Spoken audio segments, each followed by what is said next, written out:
tierra sufro por causa del Señor, sé que allá en el cielo tendré mi galardón.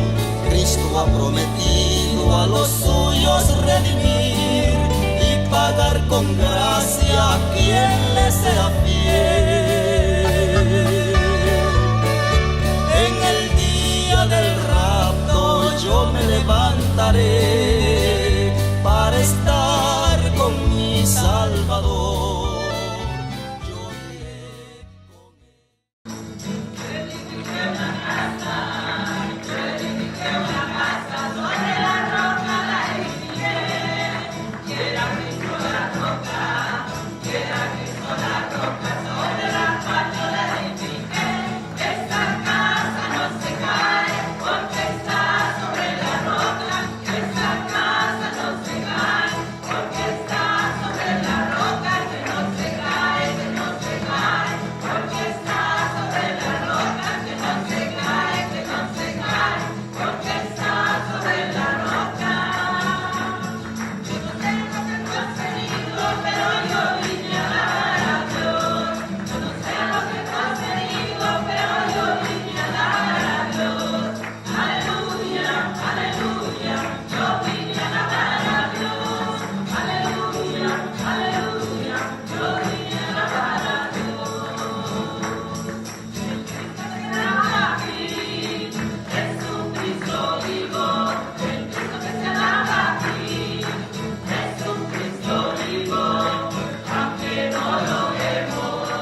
conforme a la palabra de Jehová.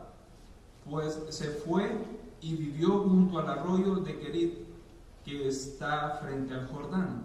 Y los cuervos le traían pan y carne por la mañana, y pan y carne por la tarde, y bebía del arroyo. Pasado algunos días, se secó el arroyo, porque no había llovido sobre la tierra. Vino luego a él palabra de Jehová, diciendo: levántate, ve a Sarepta de Sidón, y mora allí. He aquí yo he dado orden ahí a una mujer viuda que te sustente. Amén. Palabra del Señor. Puede tomar asiento. Gloria a Dios. Señor,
mañana, aprendiendo a vivir por fe, es la segunda parte. La semana pasada fue el proceso. Está en Primera de Reyes, capítulo 17, versículos 1 al 8. Y ahora aprendiendo a vivir por fe, la preparación. Asimismo, Primera de Reyes, capítulo 17, versículos 1 al 9, en este caso. Y sí, la semana pasada habíamos dicho de que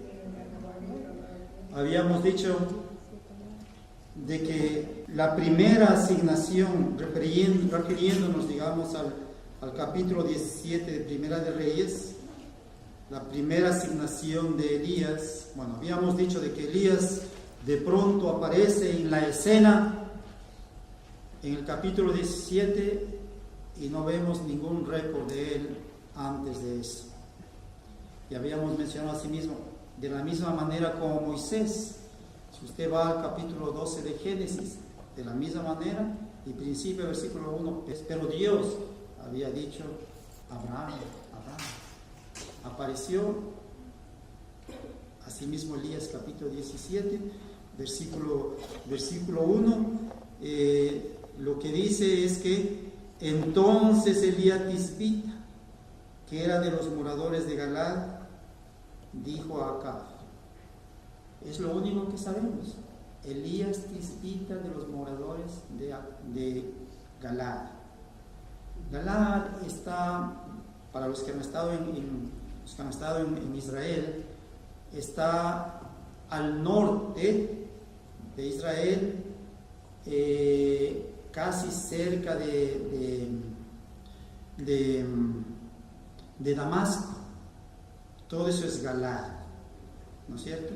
Y ahí está, a un lado está el monte de las bienaventuranzas, y ahí está, digamos, el lago, el mar por donde atravesó Jesús en una barca con los discípulos, ¿no es cierto? Entonces, y en ese tiempo pertenecía a Israel. Recuerden que Israel en sí era una gran nación, pero fue dividido en dos. El reino del sur estaba al sur y el reino del norte. El reino del norte se llamaba Israel y el reino del sur se llamaba Judá. El reino del norte, la capital era Samaria, ¿cierto? Samaria arriba, y el reino del sur, la capital era Jerusalén.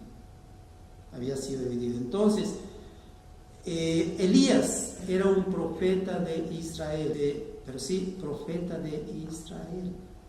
Y de pronto se aparece al rey Acab de Israel. Y según podemos leer que Acab fue el rey que era más impío. Impío quiere decir, en términos que podemos entender, el más malo, el más perverso. ¿Y por qué? Porque él se había casado con Jezabel, que pertenecía al reino de Sidón. Sidón está al norte de Israel, lo que pertenece ahora a se me ve el nombre, pertenecía al reino de Sidón, y entonces ellos tenían, por supuesto, eran idólatras. Y Acab actuaba de esa forma porque era inducido por Jezabel. Y si ustedes leen, más que todo en Apocalipsis, van a ver, y habla de Jezabel, porque Jezabel encarna la maldad en sí mismo. Por supuesto, ya habíamos dicho, y que no terminamos la semana pasada, quería dar ejemplos, como por ejemplo de Pablo. Si ustedes ven en Hechos capítulo 9, versículos 5 y 6, recuerden que Pablo perseguía a los cristianos, y de pronto cuando iba a Damasco con cartas para los sacerdotes de Damasco, de pronto una luz del cielo vino, le alumbró y cayó del caballo y le dijo: ¿quién eres, oh Señor? ¿Quién eres? Dice: yo soy Jesús a quien tú persigues. Dura cosa te es ¿qué? Dar cosas contra el aguijón. Y fíjense, ¿qué quiere decir dar cosas contra el aguijón? Figúrese aquí una punta, así una punta pegada de palo, y aquí usted está dando patadas ahí. Usted se va a herir la pierna, ¿no es cierto? Ahí el aguijón que está ahí no le va a pasar nada, ni siquiera va a decir nada, pero usted sí va a decir ay, o ay, ay, ay, ¿no es cierto? Usted se va a... Duro es dar cosas contra el aguijón, dura cosa te es. ¿Y qué es lo que dice Pablo? Señor, ¿qué quieres que yo haga? Y de ahí Dios, el Señor Jesús, le da instrucciones qué es lo que debe de hacer.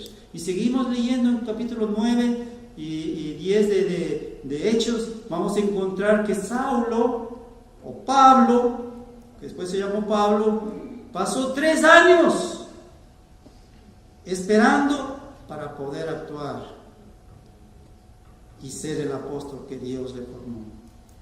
Dios formó a Pablo, le dio otro ejemplo que podemos decir de Abraham, ¿no es cierto? De Noé. Yendo a Hebreos capítulo 11, que habla de los héroes de la fe, ¿no es cierto? Hablando de Noé. Cuando fue advertido, versículo 11:6, cuando fue advertido Noé acerca del diluvio, ¿qué pasó? Él principió a construir el arca. Y seguramente había personas que se reían de él. ¿Y tú para qué has estado? Grande barco o lo que sea. Pues bueno, va a llover y esto se va a inundar, no sé cómo les explicaba. Y seguramente se reían, se burlaban de él. Pero él sabía en quién había confiado. ¿Y qué decir de Abraham? En Génesis capítulo 12, versículo 1, que le dice el Señor: vete de tu tierra y de tu parentela. Vete de tu tierra y de tu parentela hasta el lugar donde yo te diré. ¿Acaso que usted sale, hermana Sonia, usted se iría, si Dios le habla y le dice que esta noche se vaya hasta donde, que coja un bus y que Él le va a decir hasta dónde va a llegar? ¿Usted lo haría? Sí, voy a hacer lo que dice el hermano Carlos, cuando se fue a estudiar sin dinero, sin nada. Ahí va. Vamos a preguntar, wow, pero si no estoy preparado, no tengo esto, y mis hijos, y mi casa, y el mortgage que vence mañana, o dentro de 15 días, yo creo que Dios se equivocó. ¿No es cierto? Dios se equivocó. ¿Y qué no decir de Josué? ¿No es cierto? Que Josué 6:20 dice que le dio instrucciones al Señor de que des una vuelta cada día a Jericó y después 7 vueltas el último día. Y las murallas cayeron. Y de Rahab, solamente sabemos, y nosotros en nuestra mente pensamos de que Rahab fue la ramera que dice en Josué capítulo 3, y eso es todo. No. Ahí en Hebreos habla de Rahab. Y si usted no sabía, si va a Mateo, va a ver de que Rahab, que el Señor Jesús viene de Rahab. Habla de Rahab. Y no solamente ahí, usted vea y estudie la palabra, va a encontrar la fe, cómo el Señor cambia a las personas, porque ella era idólatra, pertenecía a Jericó, que era idólatra, eran idólatras ahí, ¿no es cierto? Pero sin embargo Dios obró en ella. Entonces habíamos dicho que simplemente nosotros debemos esperar en el Señor, y que tenemos que simplemente tratar de vivir el día a la vez. Tratemos de vivir hoy día y no tratemos de vivir mañana, porque hoy día todavía yo tengo que vivir esta tarde, porque si yo me pongo a vivir, a tratar de vivir cómo será el día de mañana, dice que cada día traerá afán, dice, ¿no es cierto? El afán de mañana lo voy a añadir hoy día, y mañana que va a llegar el día verdaderamente, nuevamente acumularé más afán, Y el Señor no quiere que estemos así. El Señor nos quiere dar libertad y que vivamos confiando y dependiendo en Él. Asimismo, no vivas el próximo mes, porque todavía te falta vivir este mes. Todavía te falta. Vive y espera en el Señor, y Él hará. Recuerda que el buen pastor, ¿no es cierto?, de Jesucristo el Señor, Salmo 23, versículos 1 y 2, el buen pastor ya ha hecho provisión de todo para sus ovejas, para el día de mañana. Por lo tanto, espera en Él. Camina por fe el paso que tienes que dar hoy día, sin tratar de conocer el paso que tendrás que dar mañana. Porque conoces que Dios que te ha guiado hasta aquí será el que tendrá cuidado por ti en el futuro, el día de mañana. Y ahora sí comencemos con el mensaje de hoy día. Aprendiendo a ir por fe, la preparación. Y el punto número 1 que ven en esas pantallas lo hemos explicado. Eso lo explicamos la semana pasada. Y ahora vámonos al punto número 2, preparación para actuar con fe. Entonces, habíamos visto que Elías aquí nomás tenía que crecer en su fe. Ya vemos lo que implica el crecer. Implica que esperar, ¿no es cierto?, hacer lo que Dios me manda y esperar. Dar el primer paso y esperar hasta que el Señor le indique cuándo dar el siguiente paso. Y no caminar como nosotros pensamos que debemos de hacerlo. Entonces, versículos 2 y 3. Y vino a él palabra de Jehová diciendo: apártate de aquí y vuélvete al oriente y escóndete en el arroyo de Querit, que está frente al Jordán. Muy bien, está frente al Jordán. Entonces, bueno, ¿qué es eso? ¿Cómo es eso? Que Dios primero le manda a confrontar al rey y después le manda, en cierto modo podemos decir, esconderse. Porque podemos decir que Dios se equivocó. Entonces ahora, para tratar de dejar todo bien, le voy a llevar a Elías a que se esconda, para que todo quede bien. Pero no es así. No es que Dios le mandó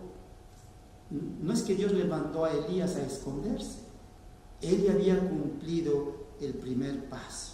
La primera asignación ya la había cumplido. Es como, digamos, cuando estamos en la escuela, antes de ir al segundo grado, tengo que hacer primer grado, ¿no es cierto? En primer grado seguramente me enseñan a sumar y tal vez a restar, pero en el segundo grado ya me enseñan a sumar, sumas más complejas, a restar y a multiplicar, y es algo más complejo. Pero yo necesito preparación. De la misma manera que Elías. Dios sabía la siguiente asignación a la que Él iba a mandar a Elías. Dios sabía que Elías tenía que estar eventualmente confrontando no solamente al rey Acab en su palacio, sino a los sacerdotes. A los sacerdotes de este Dios falso, que eran 700 sacerdotes, y a todo el pueblo allá en el monte Carmelo. Y si ustedes han leído el capítulo 18, vamos a ver cómo y de qué forma Elías confrontó a los sacerdotes. Y para eso él necesitaba tener una preparación mucho mejor que la que tuvo para confrontar al rey en el versículo 1. Y es por eso que Dios no es que le esconde a Elías, sino que le manda a que esté en la soledad, para que pueda así aprender. Porque miren, en el bullicio usted no aprende. Ahora sí, ¿tú estás en qué grado? En el 12, ¿no es cierto? Y si hay mucha bulla y tienes que hacer operaciones de matemáticas y necesitas concentrarte, Prendes la televisión, prendes el radio y ahí tus hermanitos están jugando y está bien, ¿no es cierto? No está bien, ¿no es cierto? Necesitamos que apartarnos a un lado más quedo, a un lado más tranquilo, para poder así aprender y aprender bien. En matemáticas hay operaciones que parecen que son fáciles. No sé si tú has visto geometría, ¿no es cierto? Geometría. Los problemas de geometría nunca me gustaron. Y parecía, digamos, que eran algo pequeñito, pero tenía que hacer 2, 3 páginas para resolver. Y se necesita esa concentración. De caso contrario, no podré hacer la tarea que necesito. Asimismo, Dios le manda a Elías, ¿a dónde? Escóndete en el arroyo de Kerit que está frente al Jordán. Y dice, y beberás, bueno, que se esconda primero, le dice, ¿no es cierto? Para que se prepare. Porque en el abandono, en el recogimiento, es cuando podrás oír claramente la voz del Señor. Porque tú no oras con la televisión prendida. O tú no lees la palabra, que estás escuchando al mismo tiempo el radio y estás haciendo otra cosa. Tú necesitas, el Señor ya lo dijo, ¿no? Que vayas a tu cuarto y te encierres y ores al Señor. Y el Señor te oirá.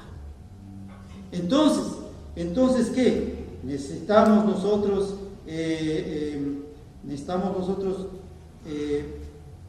el apartamiento, el principio del apartamiento, porque en la soledad es que el Señor te preparará de la forma adecuada.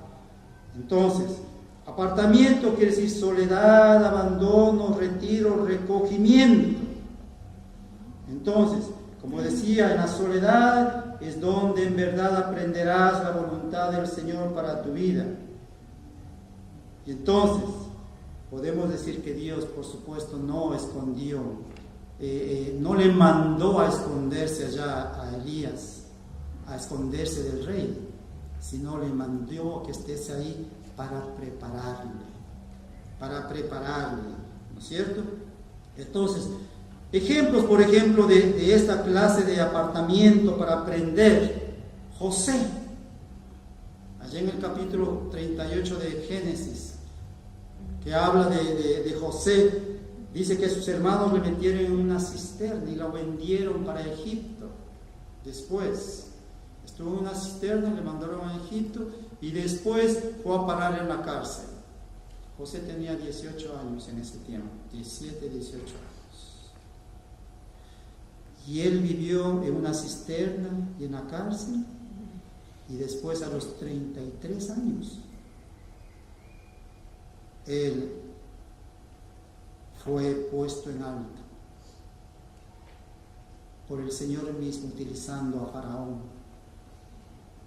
Entonces, lo que significa que este joven José esperó 15 años para poder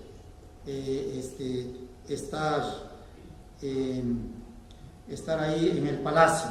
Dios estaba preparándolo. ¿Y qué no decir de Moisés?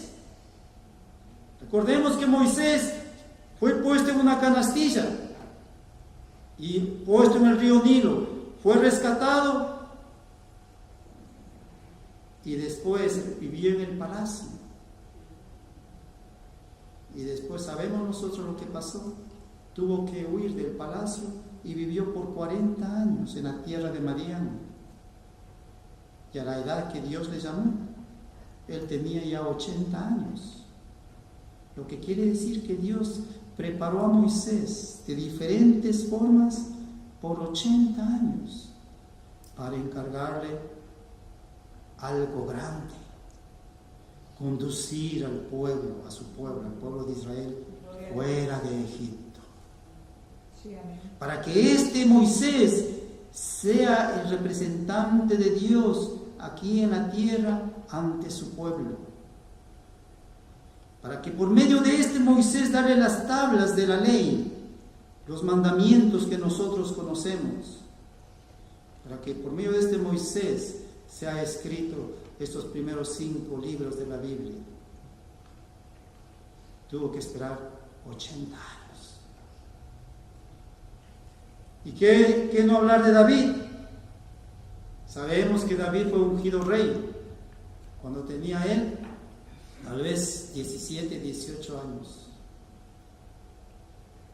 Y después, hasta que él llegó a ocupar el trono de Israel y sentarse en el trono de Israel, pasaron 15 años. Durante esos 15 años, ¿qué hacía David? Cuidaba las ovejas de su padre y también era perseguido por Saúl por hacer lo correcto. Dios le estaba preparando a David. Y muchos de los salmos, si ustedes leen salmos, muchos de los salmos que nosotros tenemos aquí fueron escritos durante ese tiempo de prueba de David. Fíjense, es que en la soledad, en el recogimiento, es cuando Dios verdaderamente te habla. No es en medio de la bulla, no es en medio de la algarabía. Si quieres crecer en el Señor, busca la soledad. Si quieres crecer en el Señor, usa las rodillas y busca al Señor de rodillas, buscando cuál sea la voluntad agradable y perfecta para tu vida. Búscale de esa forma y el Señor te hablará, el Señor te hará conocer, tal vez no con la voz audible del Señor, que Él bien lo puede hacer, pero seguramente va a utilizar otras personas u otras circunstancias y te va a hablar y tú vas a entender que Dios te está hablando, porque Dios no es un Dios de confusión, Dios no es un Dios de algarabía, Dios es un Dios de paz, Dios es un Dios de orden. No es el que más habla el que tiene la razón. Miren que el Señor Jesús, ya hablamos hace 2 domingos, Él primero hacía y después enseñaba. Ahí vemos en el libro de San Juan, en el Evangelio de San Juan, que dice que cogió una tinaja con una toalla y principió a lavar los pies de sus discípulos. Y después de ello dijo, ¿qué? Haced ustedes lo mismo, porque ejemplo os he dado. Ejemplo se da. Muchas veces nosotros queremos ser los mayores, y cuando digo los mayores no quiero decir los que tienen más edad, sino el más grande en una reunión o en un lugar. No, que quiere ser el más grande tiene que ser un servidor, tiene que ser el siervo de todos. Porque el más grande no está aquí en el tope, el más grande está acá abajo, aquí abajo. Y porque está aquí abajo está más seguro de lo que está haciendo, que está abajo, tiene esa seguridad de que está haciendo bien y que Dios le está llamando. Y bueno, ¿y qué no decir de Jesús? ¿No es cierto? El otro ejemplo, el mejor ejemplo, Jesús. Tuvo 3 años de ministerio público, ¿no es cierto? Los primeros 30 años verdaderamente no sabemos del Señor Jesús, no tenemos un récord del Señor Jesús. ¿Acaso el Señor Jesús estaba perdiendo el tiempo? No. Sabemos que José era carpintero y seguramente estaba estaba ayudando a su padre José en las labores usando sus manos para haciendo las cosas que debía de hacer, ayudando a su padre, ¿no es cierto? Entonces, por los primeros 30 años. Entonces, él pasó en quietud, estudiando las Escrituras y creciendo en estatura delante de Dios y de los hombres.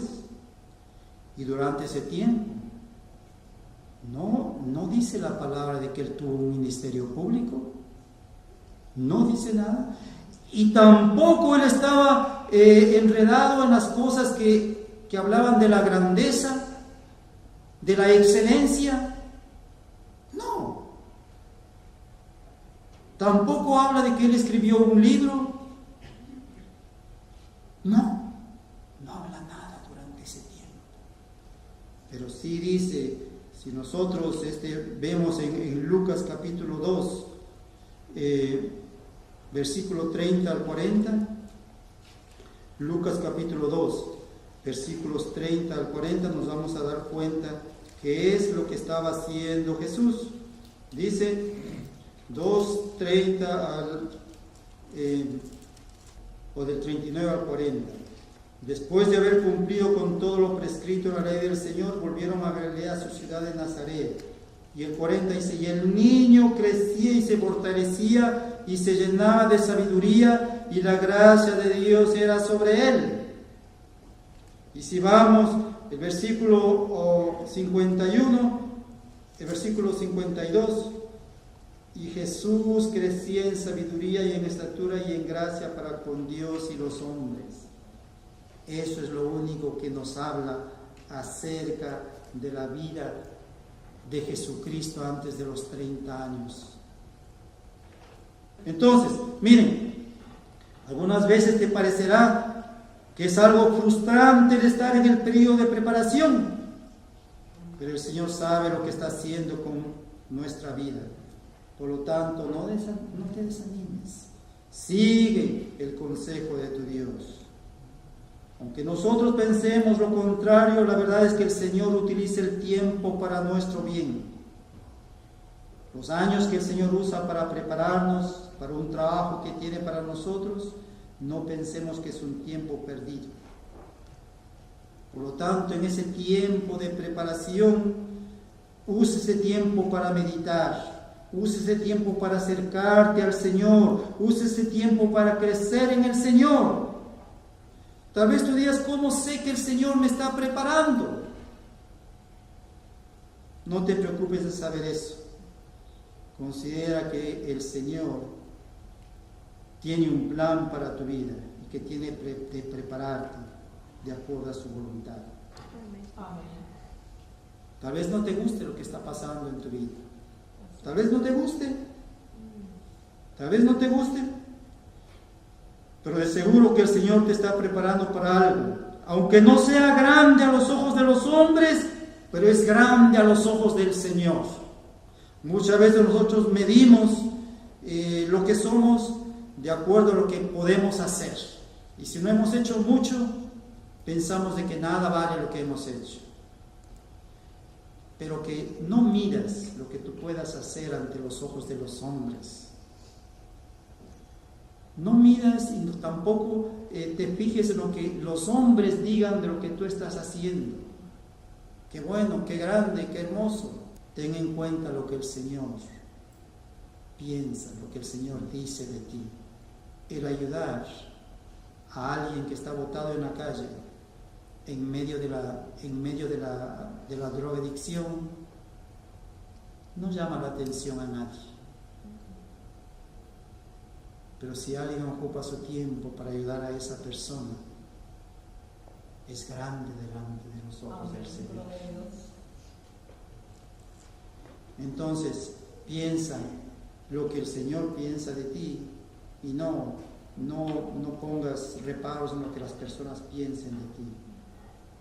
Ahora, los versículos 4 al 6, la provisión de la fe. ¿No es cierto? Elías dependía La provisión del Señor para Elías dependía de que Elías vaya al lugar que Dios le había dicho. Miren lo que dice, versículo 3. Apártate de aquí, vuélvete al oriente y escóndete en el arroyo de Querit que está frente al Jordán. La provisión de Dios para Elías dependía de que Elías obedezca este versículo 3. Por supuesto. Dios, recordemos que Dios estaba en control de los cuervos que le iban a alimentar y de todas las circunstancias que iban a envolver de que Elías esté ahí. Versículo 4 dice, beberás del arroyo y yo he mandado a los cuervos que te den allí de comer. Era el requerimiento de que él esté ahí en el río para que pueda beber. Y era el requerimiento de que Elías esté ahí para que los cuervos le lleven la comida que Dios había provisto. Amén. Y miren,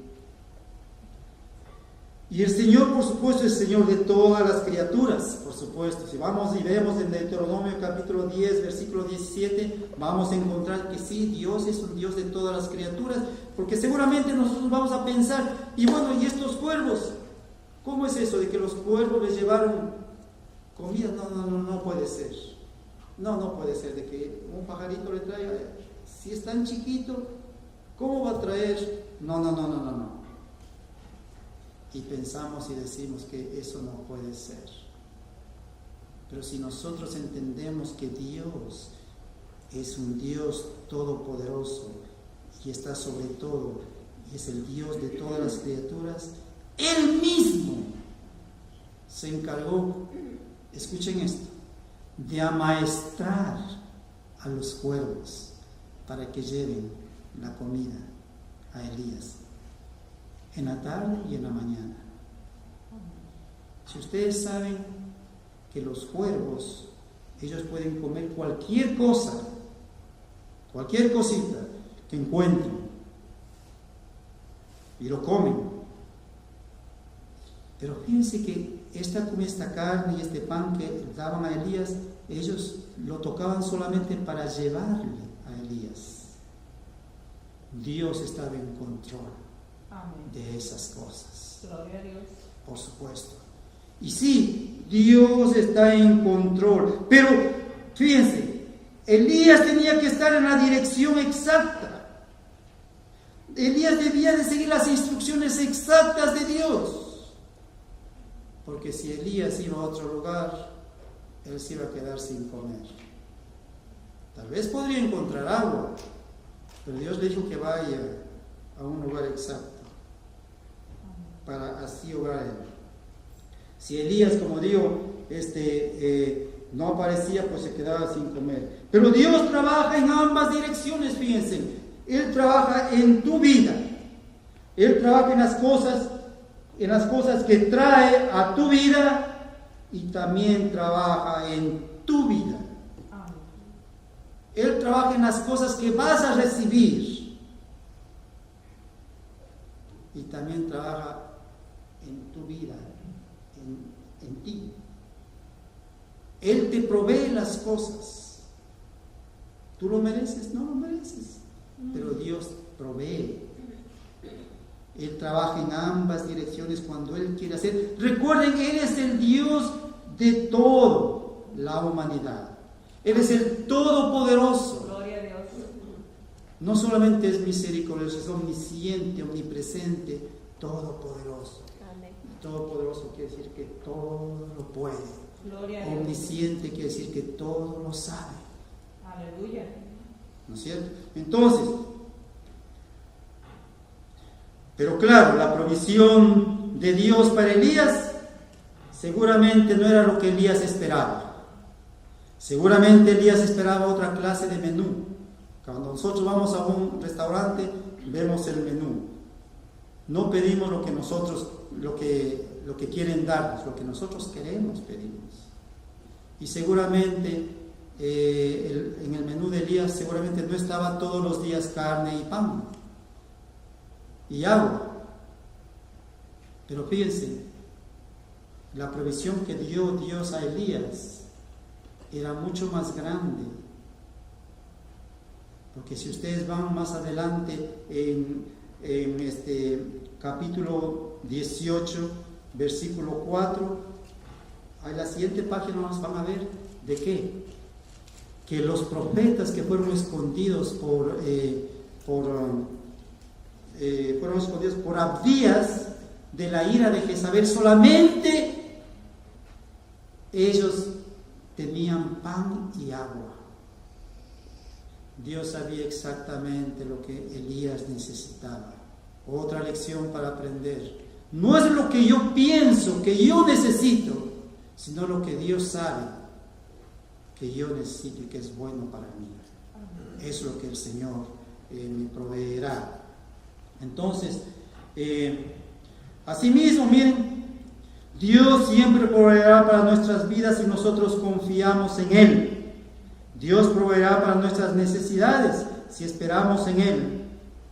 Por lo tanto, si tienes la duda de qué debes de hacer en tu necesidad, mantente siempre haciendo la voluntad de Dios y Él se encargará del resto. Es mejor que estés en el lugar que Dios requiere que estés para poder recibir la provisión de Dios. Fíjense, nosotros a veces queremos hacer lo que nosotros queremos. Sí, somos cristianos, decimos, pero no debemos ser cristianos a nuestras propias expensas. Ser cristiano a propias expensas quiere decir hacer lo que uno quiere, lo que uno piensa que está bien. No, el Señor no funciona de esa manera. Por eso les dije anteriormente que nosotros debemos de buscar la voluntad del Señor para nuestra vida de rodillas, porque ahí en la soledad es que el Señor nos hablará, nos hará abrir los ojos y veremos más claramente. El Señor no es un Dios de confusión, el Señor es un Dios de tranquilidad. Amén. El Señor no funciona en la confusión, el Señor funciona en la tranquilidad, en la paz. Entonces, y hablando de tener fe, si creemos en una persona, solo podremos obtener lo que una persona pueda hacer. Si confiamos en el dinero, obtendremos lo que el dinero pueda hacer. Si creemos en nosotros mismos, obtendremos solo lo que nosotros podamos hacer. Pero si confiamos en Dios, podremos obtener lo que Dios puede hacer. Si confiamos en Dios, podremos obtener lo que Dios puede hacer. Y nosotros sabemos que Dios es amplio y Dios puede hacer todo. Entonces, no confíes en las otras personas. Ellos te darán hasta lo que ellos puedan. No confíes en el dinero. Cuando ya se acaba, no hay para más. No confíes en ti mismo. Tus fuerzas son limitadas. Confía en Dios, que Él es amplio. Gloria a Dios. Y te dará lo que tú verdaderamente necesitas. Entonces, esa era otra lección que Elías estaba aprendiendo. ¿No es cierto? Que miren, ahora el propósito de la fe, número 4, versículo 7. Y claro, versículos 5 y 6 vemos que los pueblos le traían cada día pan y carne. Y dice versículo 7, pasados algunos días se secó el arroyo porque no ha habido llovido sobre la tierra. Y bueno, es que Dios nuevamente se equivocó aquí y ahora la sequía llegó hasta ese arroyo. Pero Dios, eso le quería decir a Elías, que le estaba graduando de ese paso que él tenía que aprender.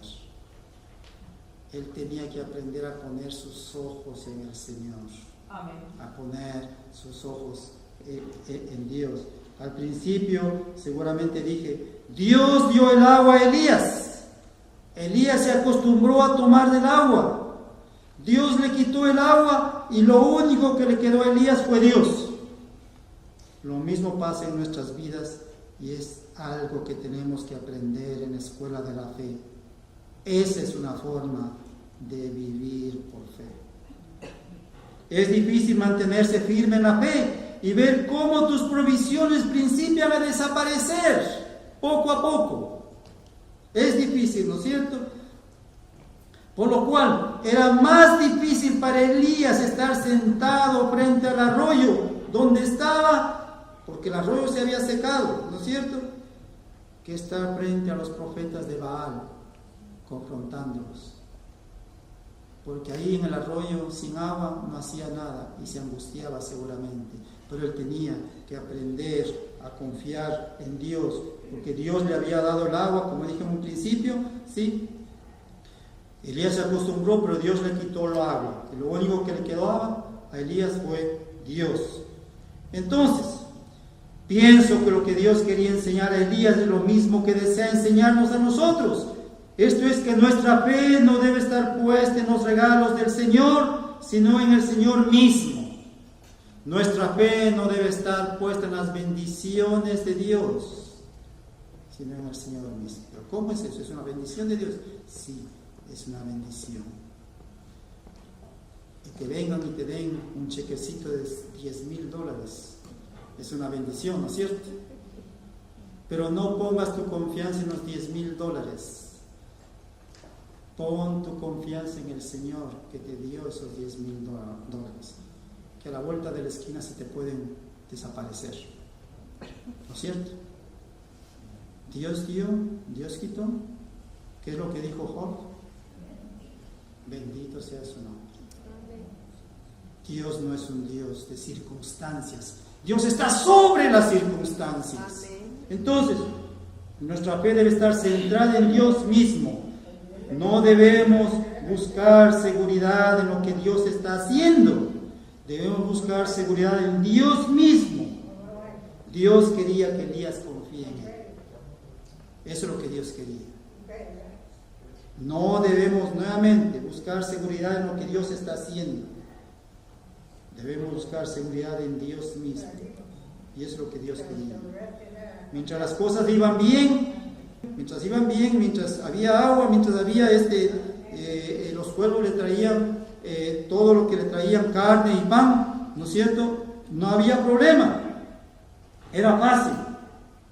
Pero cuando el río comenzó a secarse, la fe de Elías tambaleó. Pero Dios es un Dios que siempre tiene cuidado de nosotros. Nuestros ojos deben estar puestos en Él. Cuando nuestra esperanza es en Él solamente, lo que tenemos que estar ocupados en preguntar al Señor: Señor, ¿qué es lo que tú deseas que haga ahora? Mientras tú no hagas lo primero que Dios te pida, no podrás hacer lo siguiente que Dios quiere que hagas. Haz lo que el Señor te ha pedido que hagas, hazlo ahora y créele al Señor. Amén. Da un primer paso y espera que el Señor te indique cómo dar y cuándo dar el siguiente paso. Y eso quiero que lean lo que dice ahí.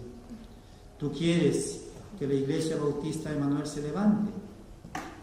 La mejor instrucción que puedes recibir de parte del Señor no es a través de grandes mensajes o conferencias, más bien es a través de doblar tus rodillas. Amén. Y preguntarle al Señor qué hacer con tu vida. Gloria a Dios. Porque nosotros aprendemos más al permanecer delante del Señor de rodillas, Aleluya. ya que de esa forma podremos orar con el corazón, Gloria a Dios. leer las Escrituras con devoción, Amén. y así aprenderemos más de Dios. Alabado sea nuestro Dios. Y podremos vivir de acuerdo a cómo el Señor quiere que vivamos. Aleluya. Sí, ¿quieres ver esta iglesia crecer? No busques qué hacemos, qué hago acá. No, busca del Señor, pon tus ojos delante del Señor, búscale en oración, haz el trabajo que Dios te ha mandado a hacer. Aleluya. Miren, los lunes, hermana Xiomara, no sé qué, hermana Xiomara, ¿qué lunes de qué es? De oración, ¿no es cierto? Y ahí hay una canasta de muchas peticiones. Y tal vez usted no sepa, seguramente está la suya ahí. Y usted va a decir, ¿y cómo llegó esto acá? Porque hay otros hermanos que están preocupados por usted. Gloria. Vaya allá y ore, ¿no es cierto? Mi hermana Lorena, los días miércoles hay estudio bíblico. A veces llegan unos, a veces no. Mi hermana Consuelo, a veces estamos solamente los dos, ¿no? A veces yo solo. Gloria a Dios. Vayamos, busquemos del Señor. Amén. Los días jueves, las hermanas no se reúnen solamente para tal vez hablar, oran las hermanas y tratan de hacerlo mejor. Yo estoy ahí todos los jueves, entonces por eso puedo decir, no paso todo el tiempo, pero estoy unos 30 minutos, unos 45 minutos tal vez. Y los sábados y los domingos, salir a las calles. Mano José, Mano Alex, ellos saben. Mano Alex no dice nada.